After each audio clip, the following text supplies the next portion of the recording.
It sounds like when one is reviewing the franchise disclosure agreement, is that what it is? Franchise disclosure document. Document. Yeah, FDD. Okay, got it. So when you're reviewing the FDD, it sounds like the territory is very important because I think I read a while back that Subway had a similar issue where they were just allowing too many stores to open up too close to each other. Uh-huh. So that would be outlined in the FDD, correct, in terms of how large your territory is and if competitors can enter? Yeah, it should be, but keep in mind that those things are the bare minimum, right? So you got to put yourself in the perspective of the franchisor too, right? You want to right size it, and you don't know how to right size it all the time until you get more data, more locations. So the area of protection isn't the same everywhere. It's kind of like when you watch real estate commercials, it says markets vary, So markets do vary. So I can tell you, I've got markets that if I put a second Sport Clips in that market, my sales would probably half because I just take what I've got. I've got a majority of the market. So just owning another location isn't going to really get me a lot more in the market. But I've got other markets where if I open another location, the first one's probably going to do better just because of the brand recognition, not because lack of capacity. So I think it's a case-by-case situation where you open them and how close they are. I can tell you that in Michigan, I opened some locations too close to each other. And when I closed one of them down and moved all the employees over to the other location, like 90% of the clients moved over. It was a win. I had half the overhead and almost doubled the sales.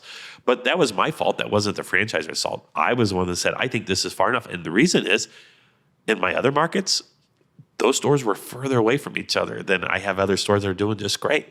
So every market's a little different. So it sounds like it's a true balancing act and a partnership between the franchisor and the franchisee in terms of making that determination. Would that be accurate? Yeah, and I think as we get more data and we know what zip codes our customers live in and where they are traveling with cell phone data, not that you can actually see that Harriet is driving around on I-80. You can see that one of your customers is driving around on I-80. That's it, for those that are worried about that. It's double blinded, but that's where the new level of real estate intelligence is coming in. Is just knowing, okay, you got this customer here. They're either going to shop when they're at home working from home, or the 3 days of the week when they're working in the office that's 30 miles away, they're going to be here. So where are they? And having both locations, is that beneficial or not? Because of their going back and forth. It's part science, it's part art, real estate location. It's interesting you mentioned the cell phones because I had a discussion with a friend on the show a few weeks ago now, actually. And what they do is they buy retail centers that are shadow anchored, so next to Walmarts. And regarding the cell phones, what they track is when they're looking at a retail center, they want to make sure someone's going to that Walmart and then going to the retail center after, or vice versa, something along those lines. So I didn't know that level of sophistication was, it sounds like in most industries.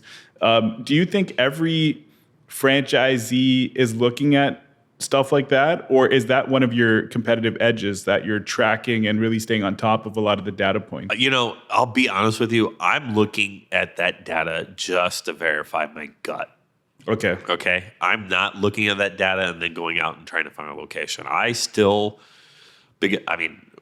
to go out and find my first Little Caesars location. What I'm so grateful for is they sent someone down to teach me what I should be looking for. And we just drove the market and we're like, what do you think of that location? It's hard to see, isn't it? Yeah, probably not a good location.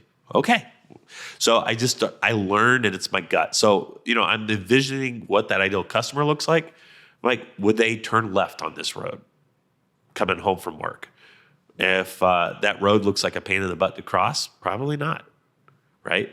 Now, I'll give you an example. Someone who is affluent and they're probably not going to cross over a bad traffic place for a $5 pizza. They'll just drive down and pay $10 for the pizza because it's a pain in the ass and it might take more time.